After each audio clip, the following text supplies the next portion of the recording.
What's up, folks? You are tuned into the Failing Frequency. I am Ethan. And I'm Mike. And Mike, would you say it's been a long road? Getting from there to here, Yeah, from the start of season 3 of Lower Decks to the end? It's not the end. It's This the is episode finale. 9. This is episode 9. This isn't episode 10? No. Oh, god damn it. It felt like it could have been a finale, but it's not. Why Your do I keep whole thinking it's intro the finale? bit is wrong. You've been like one episode ahead in your count for the last 3 or 4 weeks now. At least one episode ahead. There was like episode 6 or whatever you thought was 8. You know what? Maybe my memory is fucked. Yeah. God damn it. I've been threatening you with a finale for weeks. One of these days. One of these days. Specifically next week. I'm gonna mean it. You say that. Yeah. Wait, next week? I know. Oh, gosh. And I think it's Prodigy next week as well. I think it's double bill. Oh, fuck off. How are you doing, Mike? I'm good. I'm living the dream. I'm getting distracted by the UK government imploding and watching all people who get deservingly, get everything that they get deserved to them, let's say. How are you doing? I mean, I guess I'm okay, but I think I might be on a different planet. But yeah, no, it is wonderful news. It is wonderful news. Liz Truss just resigned as Prime Minister after a month of just pure, just nothing, just uninspired nonsense. Had half of that time off because the Queen was dead. Didn't have to do anything for 2 weeks out of she basically had like 3 weeks on the job. Yeah, that's nuts, man. It really does feel like, I was just saying to you before we started recording, it feels like no one actually wants to be Prime Minister. Yeah, and so like no one is actually up for the task. And Prime Minister just ends up being whoever like is foolish enough to say, I'll do it. And the rest of the party just goes, all right. How easy are you to puppet? Okay, then you can be it. Yeah. Whatever. I mean, it's not a relative to what incredibly intelligent, masters of industry get. It's not a well-paying job. It's not a great job because you're constantly in front of cameras having to like defend stuff. And at the moment, British politics as well. So not only are you constantly in front of cameras, but you have to be on. And at the moment, the whole global fucking economy is breaking.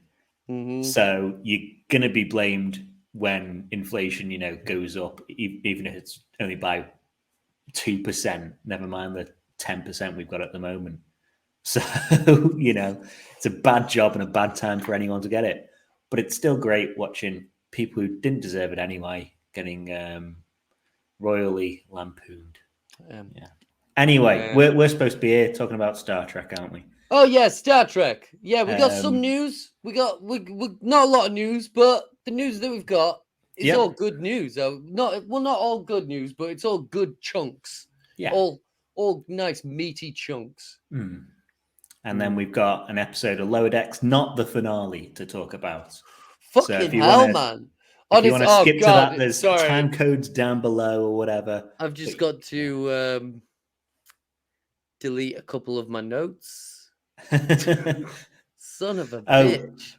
Did you have what's this going to mean for next season already? Lackluster finale.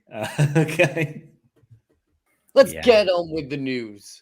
We've got some mixed blessings for parts of the world, various different parts of the world.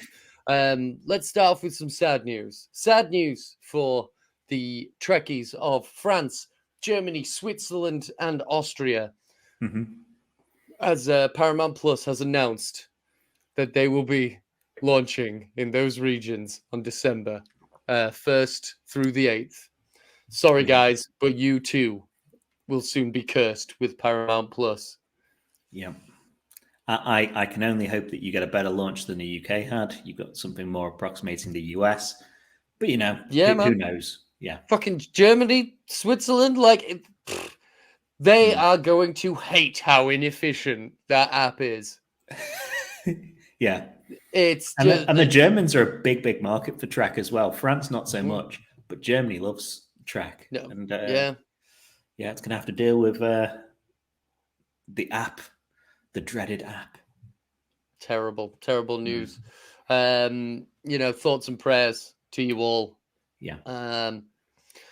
But on a happier note, in the Netherlands and Portugal, Sky will be releasing Sky Showtime, the TV on demand service, where people will be able to watch Paramount Plus content, including, of course, Star Trek Strange New Worlds and Star Trek Discovery. Good for you. You don't have to worry about the shitty fucking app. You can just bloop, bloop, bloop, bloop, bloop. Yeah. Watch it on your TV. It's going to be so easy to show your dad. Your dad's going to be able to watch it. Yeah. New Star Trek. Well, I mean, you won't be talking... But that in, like, Swiss or whatever. In Netherlands and Portugal. Yeah. That's, like my dad. Bloody hell. New Star Trek. Oh, fucking hell. Really? Well, releases Strange New Worlds and Discovery coming to the Paramount channel in Asia, vaguely defined as Asia in the article here. It's currently only available in South Korea, so presumably when they say Asia, they mean the rest of Asia. I like that these releases, like as they go along, the technology's getting like Like we go from a streaming service to a TV on demand service to a channel. Yeah. On to the next chunk. Star Trek Prodigy, Supernova has launched. How do we feel about that? So this is a game it's on all the old platforms, all the last gen, and the next like gen, SNES, the old consoles, and N64. It looks like it could be on the PS2. To be fair, it looks. I mean, I'm definitely getting some GameCube vibes. Yeah. You can kind of tell. I've watched a bit of playthrough. I didn't buy this one for obvious reasons, but it starts off and it has that cheap Star Trek game vibe, like Star Trek Legacy had, where it's cartoons or like sketches of the characters rather than animatics. Yeah. It's just like a sketch, and it says, "Oh no, we're getting this." Another sketch. "Oh no, we're doing this." As the cut scene before a thing, and it's painful to watch. Each text box, like fucking Banjo-Kazooie or whatever, pops up with a whoop, and then you have to click it to the next one, and every time you click it, it goes like ding, and so it goes whoop, ding, whoop, ding. Change of plan.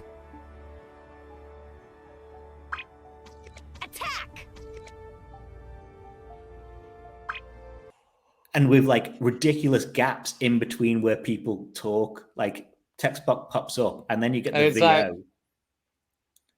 No, there's no mouth movement. Oh, is it? It is just like Jerry Anderson puppet. Yeah. Well, no, Jerry Anderson's puppets' mouths moved. They did. So we're one step behind Super Mario Nation on this. But if you want to know what the game is actually like, it's a bit like a Lego, let's say, game. So that, you've got that kind of like, you've got that kind of like not third person, but like fourth wall perspective, and everything's moving around. Yeah, it looks camera, like slightly isometric view, and you hit a plant and then stones or whatever come out that you collect. Flow up. Cool. Yeah, like bolts from Lego game. It's mainly puzzle. I have heard references like the Zindi and stuff like that. I haven't watched the full playthrough to actually see what the references are. I didn't have the strength. Well, it says here you can only play as Dal or Gwendala. in solo or 2-player mode. This is clearly a game for kids, and kids are going to want to play as the characters that they're going to want to play as. Kids are going to want to play as like the Tellarite. They're going to want to play as Derek. They're going to. I'm surprised they didn't put him in as well, because you can understand not having Murph the Slug in, because how do you make mechanics around a slug, character movement and stuff like that, or the floating one? But he's just a dude. He walks like they walk. So don't get it. So. Unless you're a child. Yeah. Unless you're a child, in which case, there's puzzles and other challenges, and games good for hand-eye coordination and shit. So if you have a child and you are currently in the process of indoctrinating them into Star Trek, then this game is probably the way to go. Yep. Or I'm certainly, and hopefully you're the same, that there's nothing bad about getting new people into Trek, especially if they're younger people. No. This whole franchise can't die when we die. No. There's an official synopsis. I'm not going to read it. It's meh.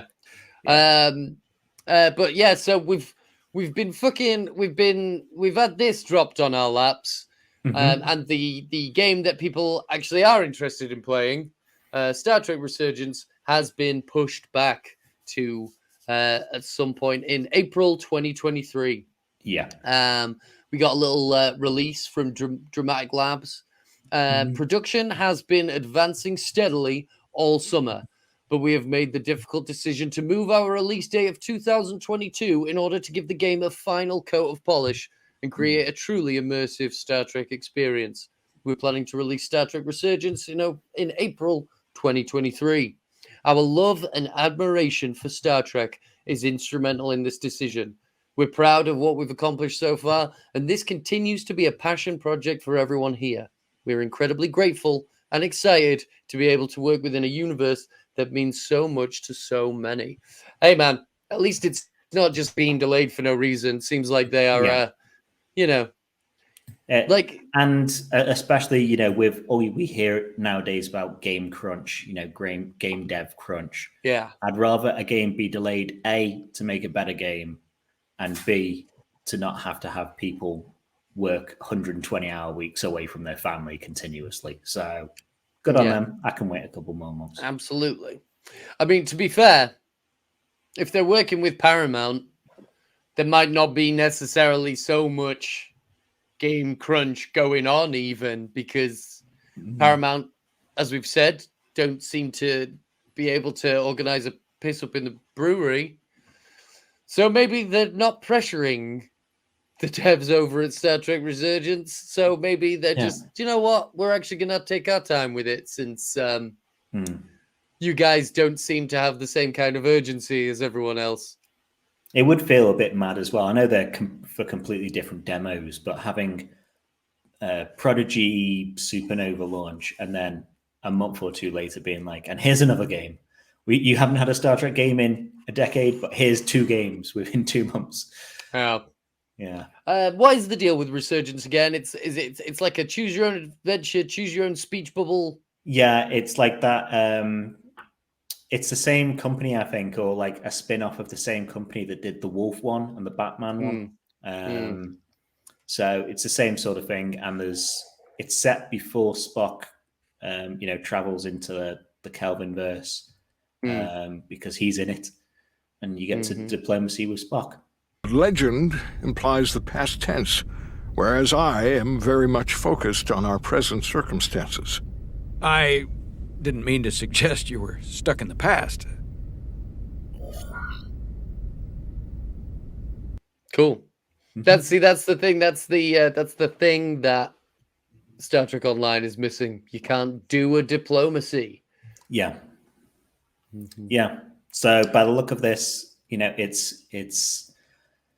But the Batman Telltale game was like one of the best I hear for Batman fans who like the detective stuff, because choose your own adventure. You can do more detecting than you can just beating people up Arkham Knight style.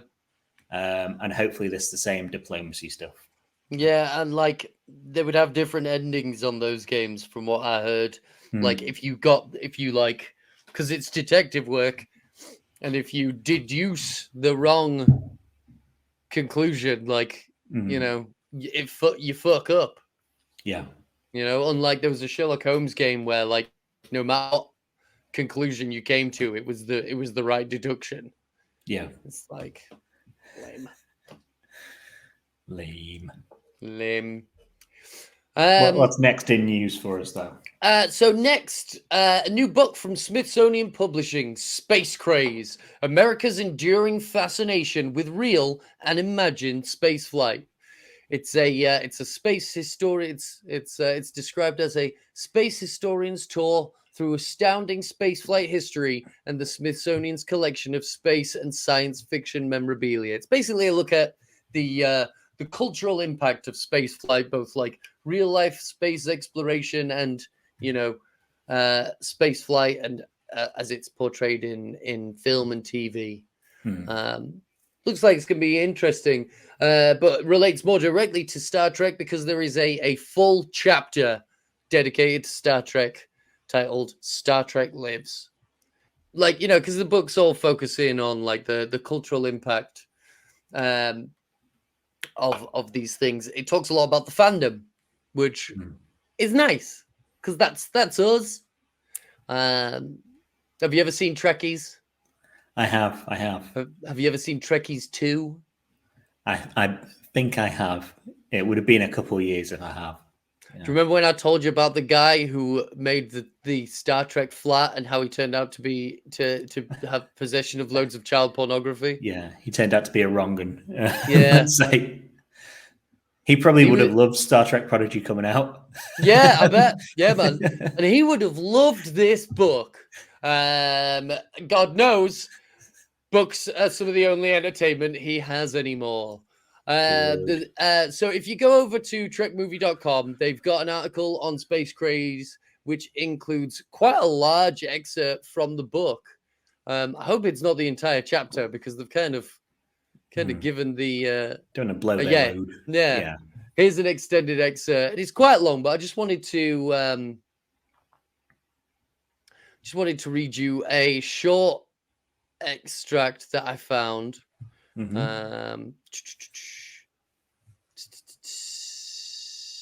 Here we go. I like this bit. Because it's talking mostly, before I start reading it, it's talking mostly about like the fan base growing after the original series gets cancelled. So it's very much deals with that space in between the end of TOS season 3 and Star Trek the Motion Picture.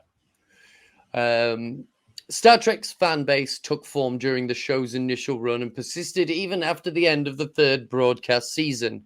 Reflecting on those years, an early fan newsletter summarized the fledgling movement.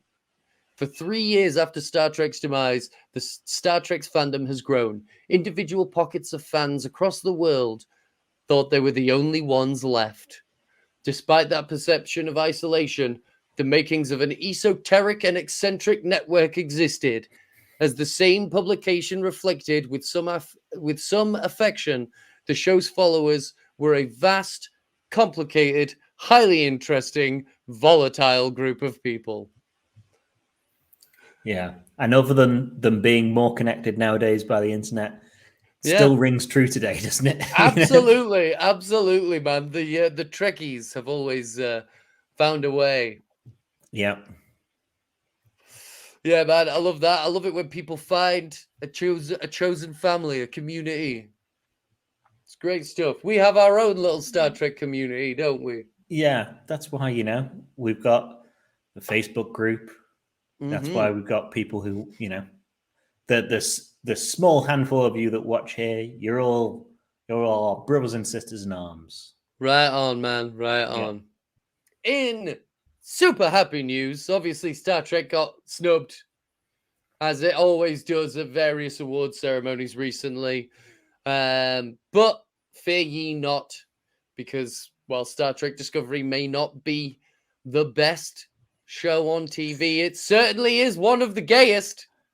And this year, the Star Trek franchise will be honored with a Visionary Award at the Outfest Legacy Awards. What do you reckon of that, Mike? It's very good. It's the first time I've heard of the Outfest at all. I knew GLAD, but presumably this is a different, award and different group and different whatever. But yeah, all good. Mm-hmm. Yeah, well, it says here, I'm reading on trekmovie.com, Outfest, the LA-based non-profit organization whose impact promotes empathy for the global queer community, careers in the entertainment industry, and the exhibition/preservation of LGBTQIA+ and underrepresented stories and voice. Sorry, that's such a long run-on sentence. I've lost the rhythm of what I'm trying to say. But yeah, they're getting an award from what I saw glancing at the article. It looks like King of the Biceps himself is going to collect it. Hell yeah. He's going to have no trouble picking up that award whatsoever.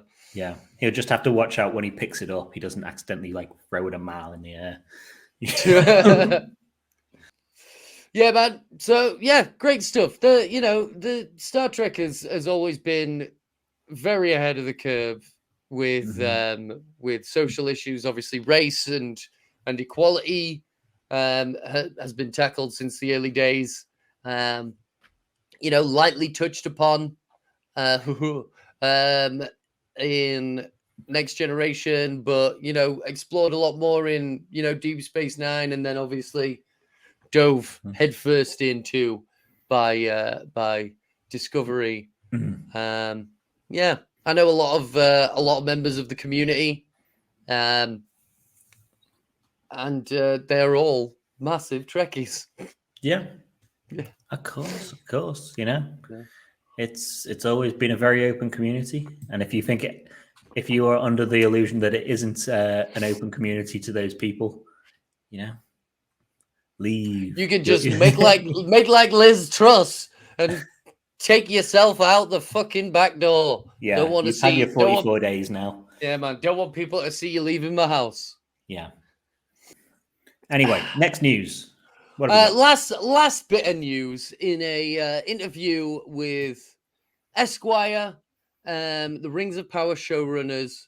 What are their friggin' names? Patrick McKay and JD Pine talked about some of the plans for the scrapped Star Trek 4 from the Kelvin universe, which is this was the original Star Trek 4 as well, the one they had straight after Beyond. Yeah, we've had a couple of Star Trek 4s that didn't get made. Didn't get made. Won't be getting made. Was never getting made. Yeah. The second they finished filming Star Trek Beyond, the spinners of fate just left that thread and just moved on. Yep. You can't have high budget movies bringing only mid returns nowadays, and no one really makes mid-budget movies except for Netflix. Yeah, not unless you are James Cameron making a dozen Avatar films that no one asked for, but are absolutely coming our way. Anyway, the second one of that's still going to make $1 billion there. Yeah. Patrick McKay says, so talking about it, the conceit was that through a cosmic quirk in the Star Trek world, some good Star Trek science there. Chris Pine's Jim Kirk and Father George Clerk, played by Chris Hemsworth, would be the same age, and they would be together and running around the galaxy. It was going to be a he's got a very weird, this quote is verbatim, and this dude has a very strange way of speaking. It was going to be a grandfather-son space adventure. That's not a grandfather-son space adventure. That's how I read it when I first read it. Space adventure. Think Indiana Jones and the Last Crusade in space. Famously, those two are the same age in that film, aren't they? Essentially, they're not far apart. They're barely a decade apart. Yeah. they said they were really thrilled about it. We had an original villain and a really cool 2001 A Space Odyssey-esque sci-fi idea at the core. We worked on it for 2.5 years with Lindsay Weber, our non-writing executive producer on blah, blah, blah, blah, blah. Yeah. The movie eventually fell apart. Yeah. Because we didn't have any of this. Yeah. And it really was a heartbreak. The interesting thing in the interview in the article, I think, because we knew that there was an original plan to bring George Kirk back, Hemsworth back. But how they were going to bring him back, in that, I would have thought initially on hearing they were going to bring George Kirk back, who we definitely saw die in 09 Trek. You see him headbutt the camera at 1,000 miles an hour when he drives the Kelvin into the Narada. But they were going to use the same method that Scotty hid himself in the transporter buffer. Yeah. In the movie. Which is stupid. Yeah. Because like they're talking here about like, he's on his, as he's saying goodbye to her, he's on his pad typing away. But we see what he's typing away on his pad in the thing, and it's not that. It's him, It's him steering into the center of the ship. It's him like typing, "I'm going to die now," into the computer. End of log. And Scotty, miracle worker of technology. George Kirk, guy who's got 30 seconds before crashing a ship into another ship. Yeah. It didn't work for me as like an idea. If the movie had come out, it still would have been like, what was this? Why? Yeah. There are so many different ways to bring people back. If you want to do that, have it alternate universe. Have George Kirk from the Prime universe be taken into the Kelvin. Do you think they maybe flew too close to the sun by making this their treatment? Well, I think they flew too close to the sun by having Hemsworth in it at all, because it came down to budget. That's what I'm saying. That's what I mean. Yeah. That's what I mean. Like, do you think if they'd have maybe had a smaller idea that maybe could have been made for like the same or even potentially less money, maybe that movie would have got made? It would have had to be in less money, because since this Star Trek 4 plan, we've had a couple of others, including the one that was Balance of Terror-ish, that would have been cheaper. But it's if you're writing a script for Hollywood, you've got to understand what budget a film you're making, and that's between the scriptwriter and the producer to do. In that you can't just say, "Oh, and I want to film it live on the Burj Khalifa, and we've got £100. I can't afford flights there, but I want to film it on the Burj Khalifa." Yeah. Yeah. It's a shame because, like they say in the interview, that they've got at the center of it, they had a very cool 2001 A Space Odyssey like conceit. You can do a cool 2001 A Space Odyssey conceit for relatively cheap now. Yeah. Like they still could have run with that idea. That would have been cool. Like a more cerebral kind of original villain for a fourth movie. That Star Trek Beyond was doing something new after 2 films of doing the same. Yeah. More new would have been good. You know what the worst irony of it is? Other than we've said, like, I've certainly said before, just use the TV cast nowadays. If they produced it then, they've probably spent a good couple of million half producing scripts and then just throwing them in the bin for the last... Beyond was 2006, so 6-7 years they've been producing scripts and throwing them in the bin. Well, I mean, they've been doing it for decades. They've been doing it for decades. There's been a dozen scrapped Star Trek movies over the years. Yeah, absolutely. Fucking one where they kill JFK or they try to stop someone killing JFK. A Star Trek, a Starfleet Academy movie. Yeah, all kinds of nonsense has been thrown at the wall, and none of it has stuck.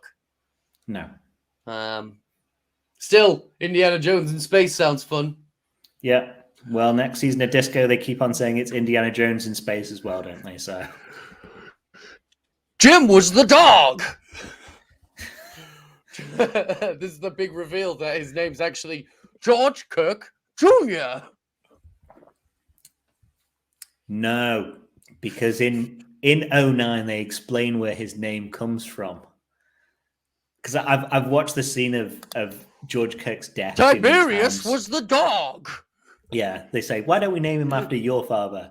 It's like, Tiberius is a terrible name. Well, I mean, if they're remaking that scene from the film anyway, to say to have him go trying to transport out of the thing, why don't they just change the dialogue? They're just like, no, why don't we name him after your dog? Yeah, change dad to dog. Yeah. Tiberius was the dog's name. Yeah. Well, what could have been, eh? Yeah. What could have been? Could have, should have, would have. Yeah, man. Oh, well. But that's it for the news. How do you feel? I feel ecstatic. You feel informed? I feel so much up to date.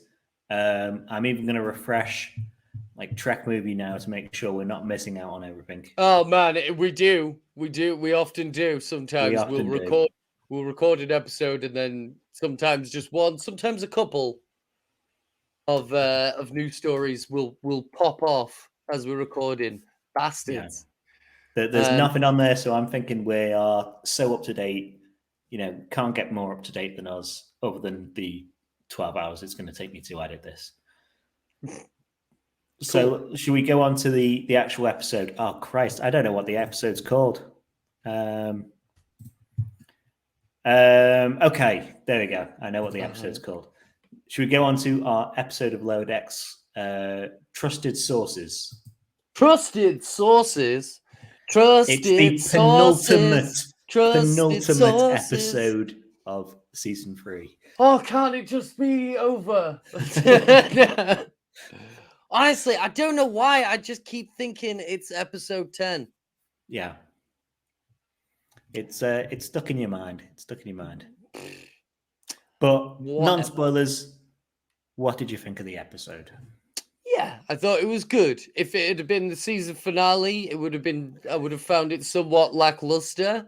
Mm-hmm. But it being a penultimate episode, I think it had the appropriate amount of luster. Yeah. I thought it was generally solid. It's more drama than funny. There's a lot of plot. Yeah. A lot of shoe leather they go through. But it's half an hour. I always think like they get a whole lot done. This feels like more happens in this than happens in a TNG episode. Yeah, sometimes. It's all that fast talking. Yeah. And the only things like I put this episode down for were like some things it does feel like obvious lead-offs for where they've like set plot lines up earlier in the season. And it feels like where they've left stuff off, there's obvious plot lines to pick up. So it feels like middle movie syndrome again, you know, where it's like, oh, this thing that we mentioned a couple of episodes is happening now. And here's obvious setup for next episode or next season, you know? Yeah. Which could be why it felt like a season finale to you, in that, you know, it feels like it's setting stuff up for a next season, doesn't it? Yeah, there was a somewhat of a flying off into the sunset ending. Yeah. My whole thing is about whether or not. Yeah, I like it when Lower Decks maintains a balance between storyline, jokes, and references, and I think that a nice balance was achieved this week. Yep, there were certainly points where I actually laughed out loud rather than just LOL'd. Yeah. And you know, the drama mostly got me. So it's all good in my opinion. Absolutely. If you're wait, let me just get the episode title up. I've not done this in a while, but I don't think it's too much of a spoiler to say if you liked Star Trek The Next Generation's episode Symbiosis, you will very much like this episode. And for people who can't remember which Symbiosis was, because it was a season 1 anyway. So it was the drugs one. It's it was drugs. The drugs episode. It's drugs. Oh, it's a metaphor. Yeah. Very, very kind to call it a metaphor. Very thinly veiled metaphor. Yeah. But yeah, it's a ham-fisted 1980s style approach to the drug epidemic. Yeah. And there's Drug Planet, and then there's Dealer Planet. Yeah. It's a classic. Classic episode. Filled with that guys. Yeah. There's two guys from Wrath of Khan. Yes. There's Khan's son and there's Kirk's son. Yeah. Both druggies, I think, from what memory. Yeah, it's that guy. Yeah. It's that guy. It's that guy and that guy. Yeah. Anyway, for non-spoilers? Yeah. Well, should I do the episode review and then it's non-spoiler time? Yeah, dude. So Captain Freeman is launching her planetary follow-up initiative, which is going back to planets outside the Federation that had contact many years ago. But when she finds out the Admiral Buenamingo is sending Buenamigo. Okay, it's Nguyen is South Korean. Amigo is Nguyen is a very, very common South Korean name. Yeah. And amigo is Spanish for friend. Okay. Nguyen Amigo is sending a journalist from Federation News Network. She gets super stressed trying to put the best foot forward. That means putting an end to a pie eating contest from the lower deckers and stopping them talking to the journalist as they're heading to the first follow-up planet, Ornara, the addict planet from Symbiosis. Yeah, the guys who are all itchy. Yeah. Oh, we just need a cure, for our disease. Here, please. Yep. That those guys. That planet. That planet's completely fine though. They've moved past their Felicium addiction and moved on to being fitness addicts. So the Cerritos goes off to the ex-drug dealer planet, Brekka. On the way, Ransom sees Mariner talking to the journalist just before the journalist starts pointing out how dysfunctional the Cerritos is. Freeman thinks Mariner showed her up, so she transfers Mariner to Starbase 80, this hellhole. The Cerritos goes to Brekka but gets attacked by the Breen. Luckily, an automated Federation ship sent by the Admiral arrives, destroys the Breen ship. The Federation News Network lets slip that all the officers, not the lower deckers, were the ones that showed how dysfunctional the Cerritos were. Freeman calls Starbase 80 to get Mariner back, but she's left Starfleet to become a Vash character with Petra Aberdeen from a couple of episodes. Okay. Yes, Indiana Jones in space. Yeah. Whew. A lot of shoe leather there. A lot of shoe leather. Yeah, a lot happened. That was concise. That was good.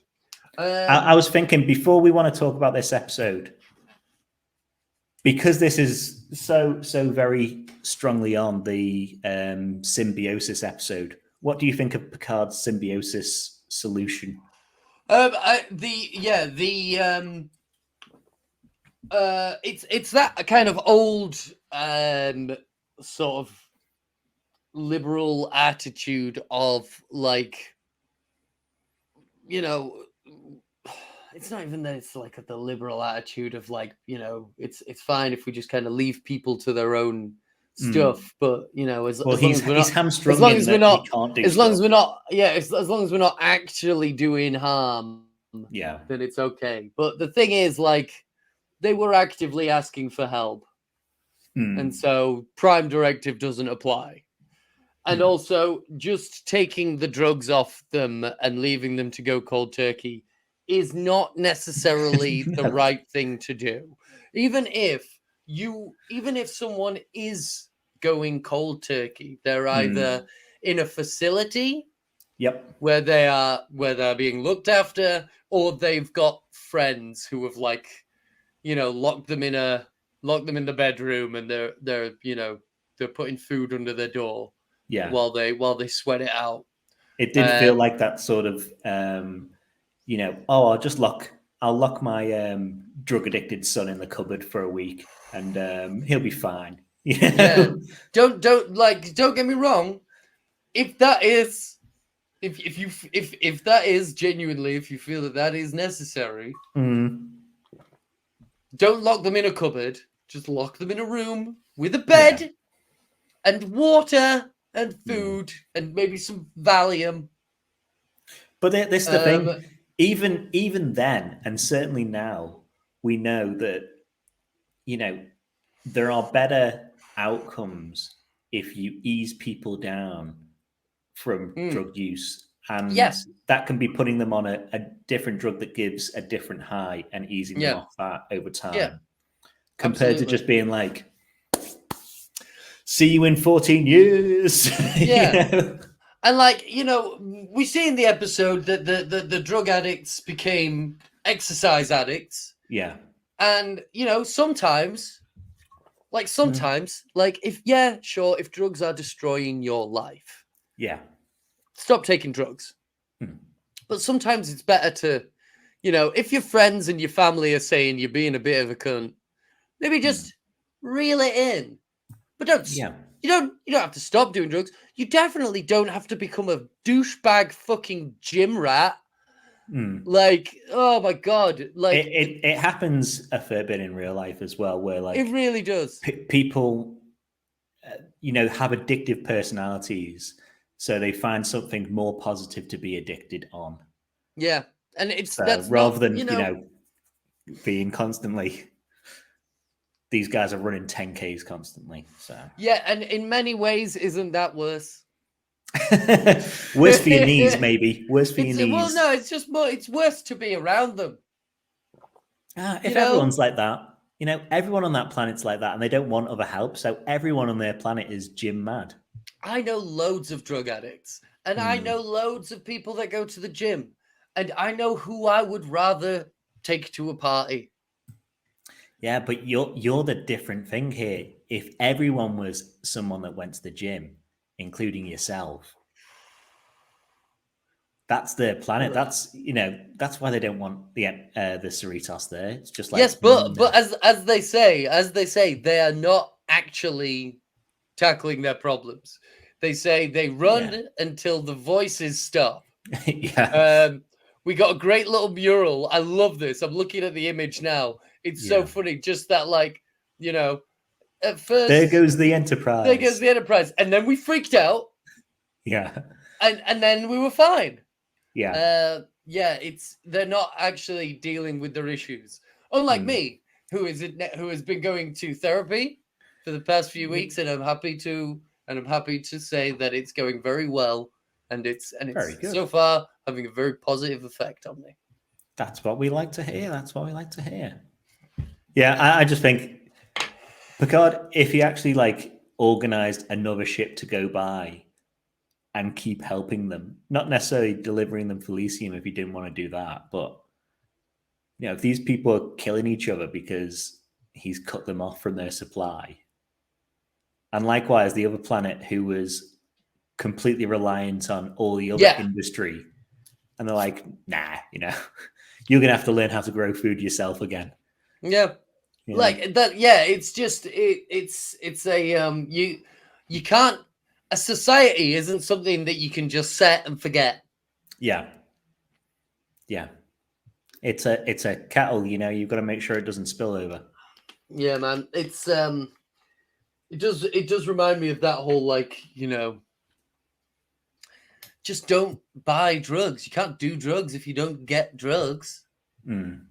Morality tales told by people who don't fully understand the concept that they're telling the tale about can sometimes be a bit iffy.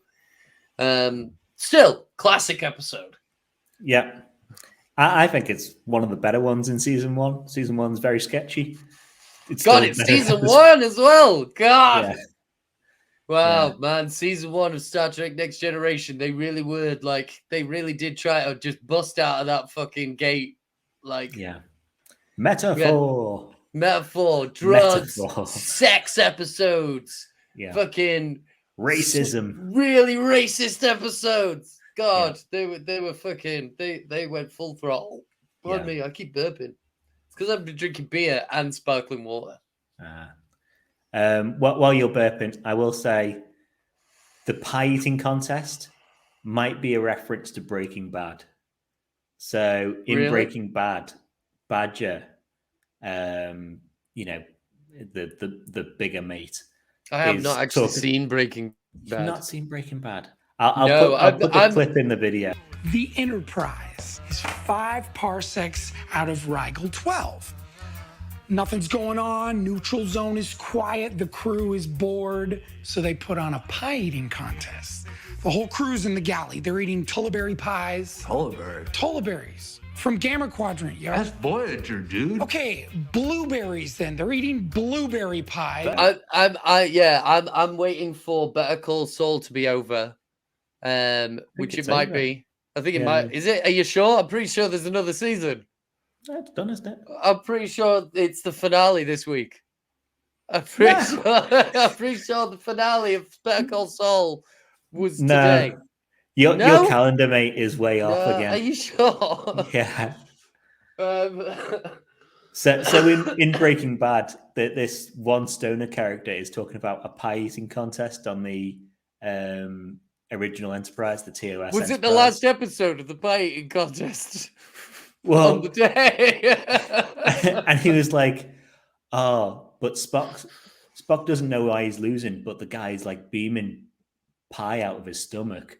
And that's like, he goes on for like a 5-minute riff about a pie eating contest on the Enterprise. So this has got to be. I may have to check that clip out. Yeah. Early. Like I say, my plan is to watch Better Call Saul into Breaking Bad, just because I like to watch things that are made out of order. I like to watch them in the order. Yeah. And if I can, I will do it untainted in my mind. So like, as much as I've like, when I wanted to watch Breaking Bad, and then they started making a prequel, and I was like, I'm gonna hold off because I like to see if the narrative follows, you know. One thing that might break that for you. If the recurring characters, I know, I've heard that there are some inconsistencies. There's flash forwards in the prequel to after. Oh, son of a bitch! Son of a bitch! Yeah. So I don't know how you're going to do that. I haven't watched Better Call Saul myself, I should say, but I know there are flash forwards till after Breaking Bad. I'll figure it out. They just do it to annoy you, mate. They just do it to annoy you. I'll skip it. Yeah. It won't be as difficult as when I tried to watch Arrow in chronological order, which is mostly flashbacks. But I found a channel on YouTube that had all the flashbacks in chronological order. So I watched all those, and then I started watching Arrow and just skipped through all the flashbacks. I did that with Lost, and that was a pain because Lost, I think, is one of the worst ones, and Arrow will be the same, where the thing that happened to them in the present thematically is mirrored in the past or whatever. Yeah. But then if in Arrow, where he goes from being a killer to not a killer, in the past he goes from being a killer to not a killer. Yeah. But if you watch all them in a row, all the past and then the present, he goes from being killer, not killer, killer, not killer, killer, not killer. Yep. And that happens on Lost as well, where you like, pick a side, Saeed, you know? Are you going to kill people or not kill people? Yeah. But the way I resolved that in my head with Arrow was he decided not to kill people for like no reason that he wasn't involved with. Like, because by season 5 or whatever, the flashbacks are him with the Russian mob. Yeah. And then he goes back to the island.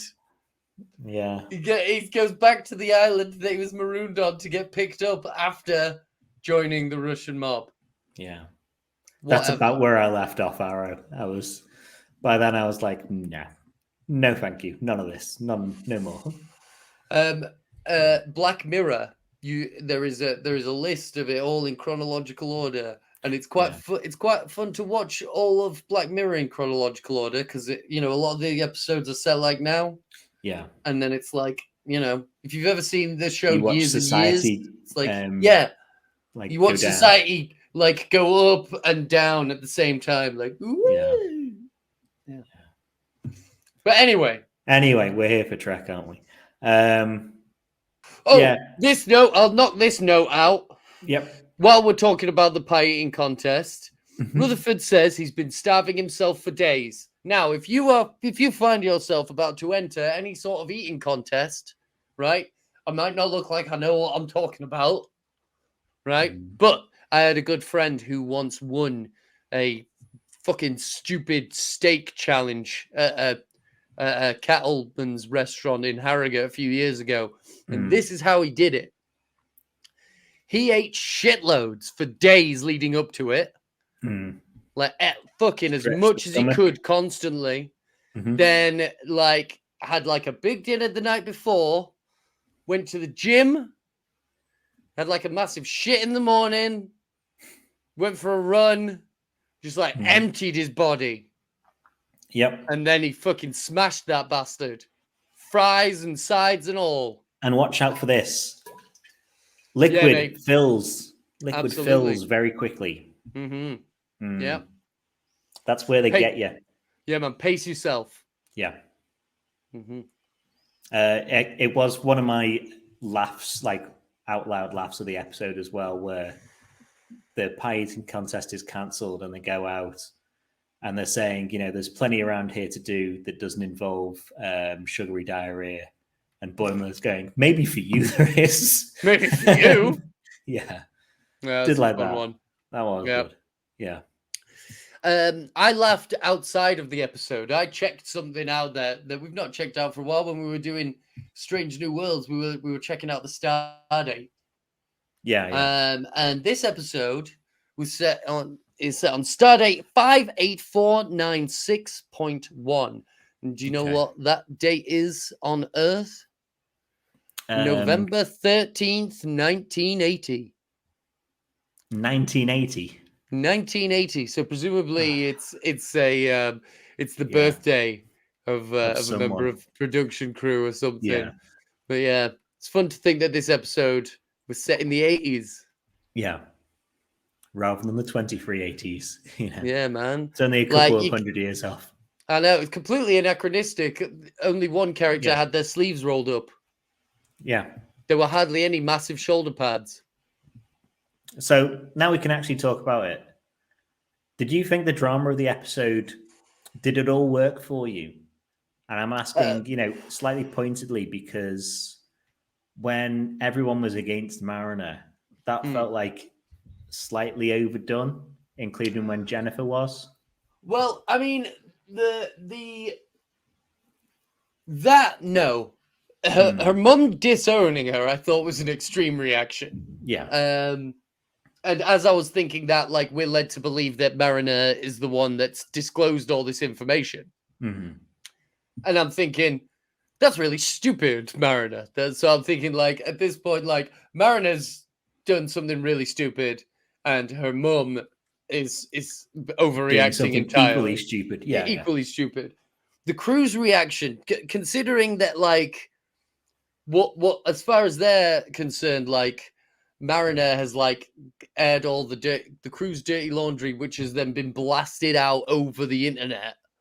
So now they're getting memed. There's people on Twitter taking the piss out of the Cerritos.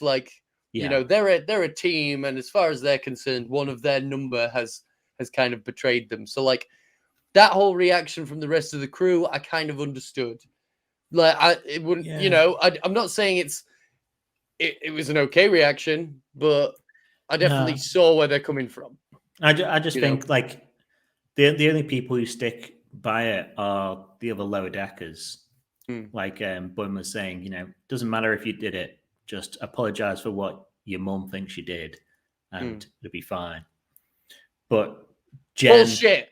No fucking way. Bullshit. Apologize for something you didn't do. Apologize for nothing. Yeah. But Jen, in episodes past, her last episode with Mariner, it was, no, I like how abrasive you are. No, I like how, these parts of you. Stun my friends, stun me. Yeah. And then it felt like a bit of a heel change this episode, other than to be like, oh no, you kind of lost out on everything on this ship. Mm.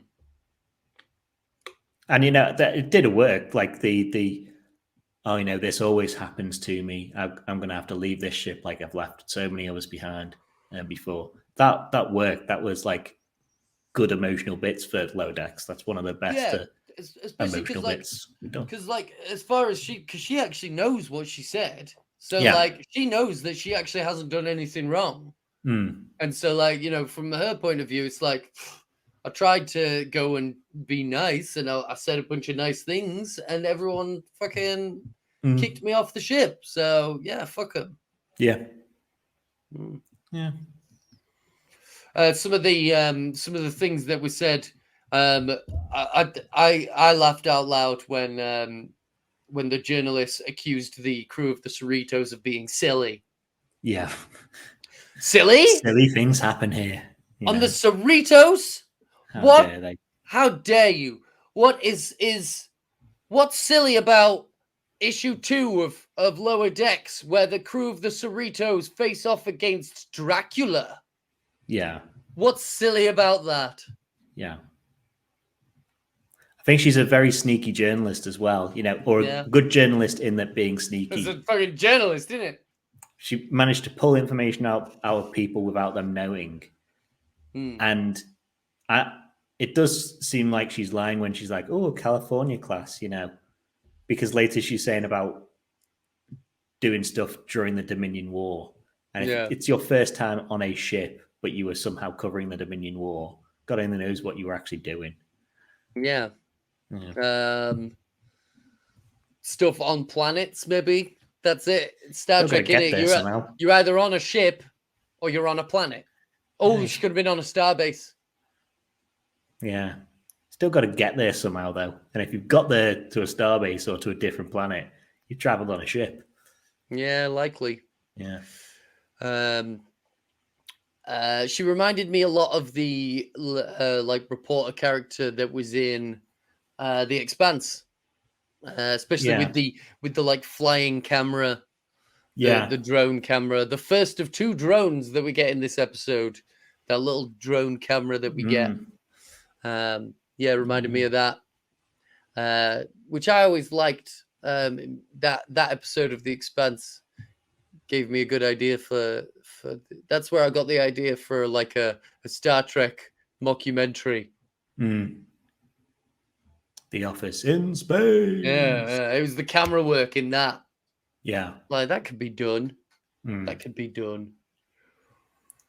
Mariner gets sent to Starbase 80, which I thought was one of the things that they'd set up very heavily earlier in the season. But apparently they've been setting up since season 1. So in season 1, they mentioned Starbase 80 and sending you away there. So it's been a threat for a while. Did they do 3 strikes? Did they mention Starbase 80 3 times and the 3rd time she was out? Maybe. There's one certainly this season, and there's one in season 1. You want to goof around? Go work on Starbase 80. Damn, Starbase 80? 1 foot out of that booth, I will transfer you to Starbase 80. Starbase 80? Don't joke about that. Starbase 80 is the worst. So, could be 3 strikes. Maybe. I liked another line I laughed out loud at was when they were checking out the people on the drugs planet. And he says, make them show you their government just in case it's secretly run by kids or somebody pretending to be the devil. Hail Adra. Then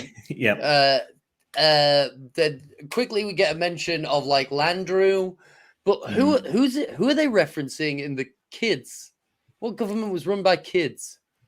There was the TOS planet that was only kids that people grew up very quickly. Was that, and now the children shall lead, or something like that? Something like that. Yeah. That was the only one. Yeah, that was the only It's one got- that came to mind. Yeah, that's the one. That's what I was thinking of as well. I think that's the episode with baby Ron Howard's brother. Maybe, yeah. And then quickly, I laughed when he referred to the other planet shortly after as the Pusher Planet. Yeah. Go check the Pusher Planet. The other things that got me laughing were the return of the conspiracy theorist.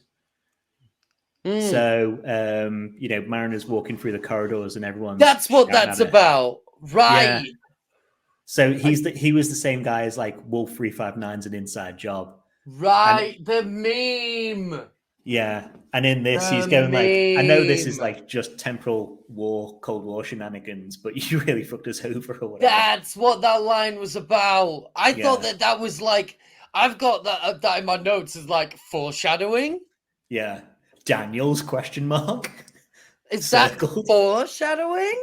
Is that how the Strange New Worlds thing happened? Maybe it is. Maybe that's how the Strange New Worlds thing happens, which might happen this season because there's still one episode. God damn it. Wait, imagine if you could knock off, if you do Strange New Worlds through a temporal Cold War with a crossover, then you could get Archer back as the shadow guy. Oh my gosh. Is that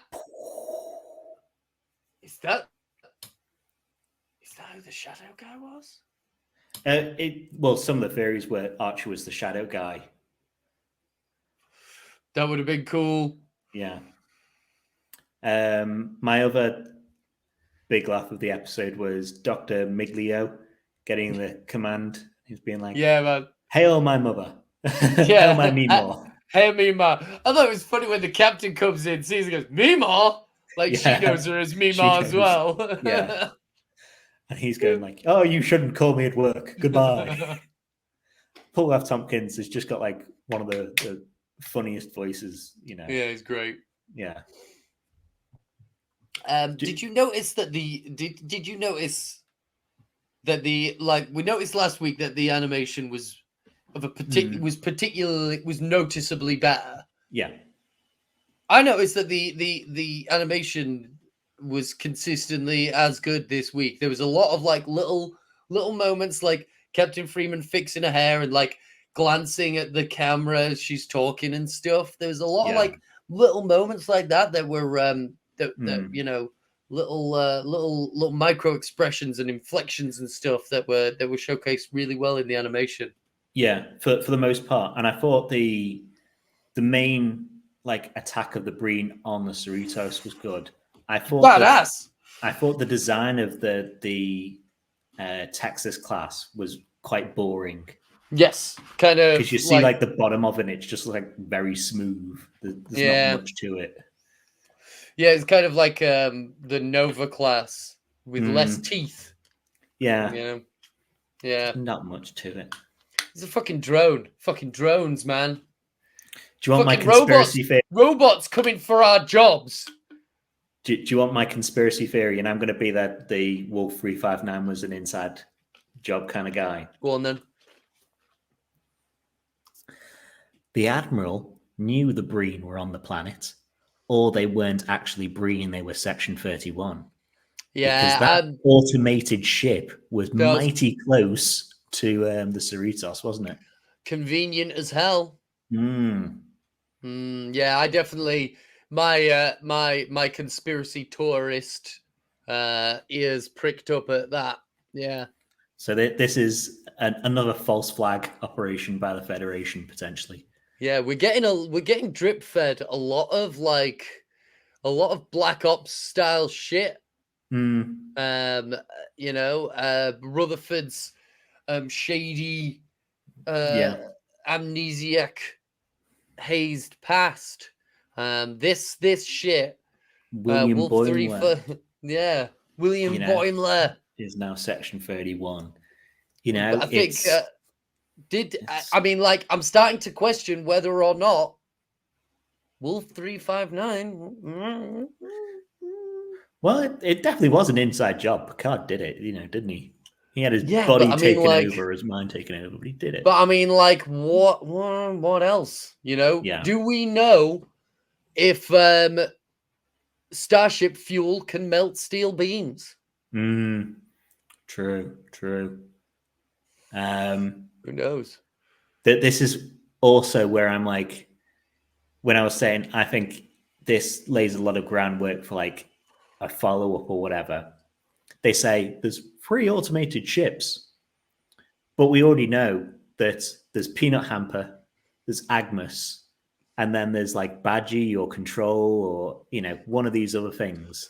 And then all the other guys in the all Yeah. the other laughing computer towers. Yeah. So I've got 2 things that, you know, one I want to see, and one like I think probably will happen. Peanut Hamper and Agnes getting control of the ships, I think probably might happen. But what I want to see instead is go back to the Daystrom like locker of people, and after they stop the Texas class, it zooms out and you see all the lockers of like Peanut Hamper, and then there's a very big locker. Yeah. With the Texas class in it. Yeah, that'd be funny. Yeah, small that'd be locker, a good small gag. locker, small locker, big locker. Yeah, man, you heard it here, folks. If they don't use that joke, they're idiots. They're idiots. 2, Yeah. if they use that joke, they owe Mike money. Yeah. Hell yeah. Throw it this way. I thought it was weird that it was called a Texas class because it's so little. And everything's bigger in Texas. But like, I justified it as like, it's Texas class, so of course it's heavily armed. You know? Yeah, very good. Yeah. You know? And it was the Aldeo, in the same way the Cerritos is named after a part of California or a river in California, whatever it is. The Aldeo is part of Texas. So we've gone on to states and naming places from states, really. Yeah. Keishon lived in a cave. He did. I can believe it. I bet that the Tamaranians have got some. I bet they've got some kooky customs. I bet he had to live in a cave as part of like a rite. Well, you don't know how many of those beasts are around, whatever they are. Yeah. The beast of, I can't remember. It's been too long. Yeah. The beast of Podman. Yeah. And then we kind of have like Mariner going off with Alderaan, whatever her name is. It's Petra. Vash. It's pretty much Vash, isn't it? Not Vash. It's not Vash. Not Vash. Yeah. Yeah. Which was another one where I was like, yeah, we kind of saw that coming earlier in the season where the episode kind of leaves off like that, you know. So. Yeah, like that character. Yeah, that character. Like she was in the episode that she was in. She was too interesting and not integral to the plot in any way. Yeah, not featured enough. Yeah, for us to not see her again this season. That's for true. And I wonder if I know we've got one episode left. I know that. You know that now. You know that. I don't know nothing. Don't ask me. I don't know nothing. Yeah. I wouldn't be surprised if Mariner doesn't come back to the Cerritos next episode. Yeah. Because the last 2 season finales have had like someone off ship. First season finale had Boimler on the Titan. Second one had Freeman being arrested. Yeah. So I think if it's like the crew splits up once a season finale, it seems to be, or the lower deckers do. You know, it seems to be a trope they're going for at the moment. Yeah. Yeah, they even did it on Stranger New Worlds. Yeah, they did. Yeah. That's all they can do nowadays. Yeah. Pick a member of the Discovery to be lost. In fact, last season, Discovery, Book got taken away into prison as well. Into prison. Did he? Yeah. He got taken away for trying to bomb the enemy. Yeah. Yeah. And he got taken. His jail was doing his job that he likes to do anyway in preservation of animals. You know. I'm still, I guess since we've got that finale, I'm holding out hopes for some animated Pike. Yeah. Maybe Temporal Cold War, man. Yeah. Would be a way to go back. They've got to find a way to go back, and Trek, there's God knows how many. Not only go back, but bring back Archer. Yeah. The more we talk about it, the more I come round to Archer getting some justice. He needs to be redeemed. Yeah, man. Because he was great. Archer was great, and they did him dirty. Yeah. So maybe we'll get some temporal Cold War shenanigans. God knows the Cerritos loves them some shenanigans. Yeah. Pie eating contest. Silly. How dare they steal from Breaking Bad? I know. And Americans as well. So, it's all fruit pies. That's not a contest. Come here and have a fucking pie eating contest with some steak and ale pies. Yeah. Get a fucking meat and potato pie. Yeah. See how many of them you can fucking chow down. Fucking fruit pies. Fruit pie. Did we have anything else major on the episode you wanted to talk about then? No, nothing major. No. Any message for the episode that you had? I couldn't really think of a message so much as in as much as we have a saying in our family, in my family, in the Lund family. It's from a book. I won't say the name of the book just because I have a feeling that by now. Camp. No, it's like a self-help book.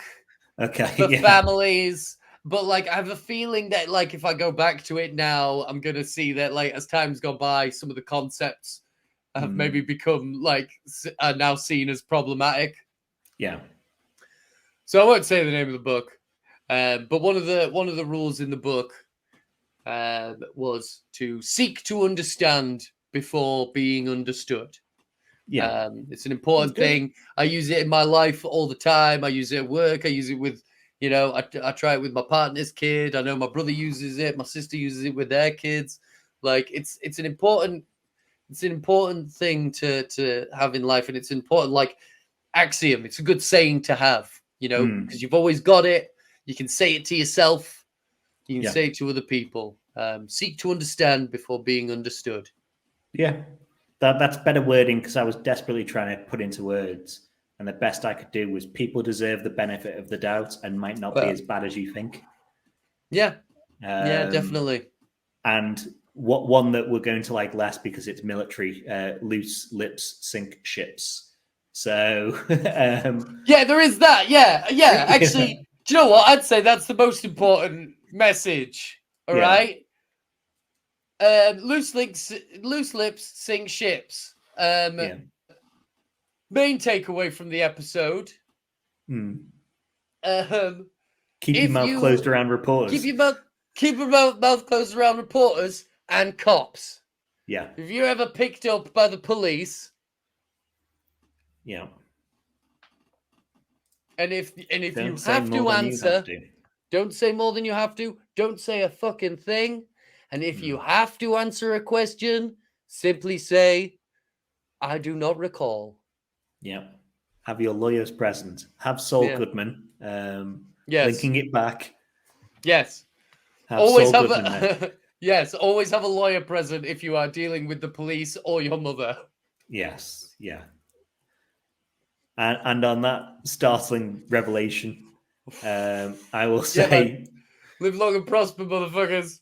And peace and long life, double the masses.